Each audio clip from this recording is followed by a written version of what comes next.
আজকে 20 তারিখ, ঘড়িতে বাজে 3:36। আমাদের পায়রার ঘর রেডি হয়ে গেছে। এই যে পায়রার ঘর রেডি করেছে। ঘরটা একবার দেখে নিন আপনারা।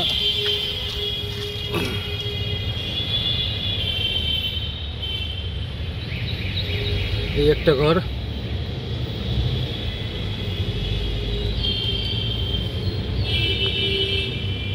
এই একটা ঘর।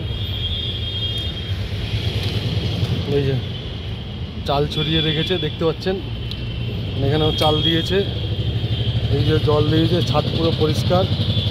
ওদিকে কাঠি, এই ভদ্রলোক করেছেন। ঠিক আছে, পায়রা চারিদিকে পায়রা আছে, ওই যে পায়রা সব গোলা পায়রা ওরা আসবে।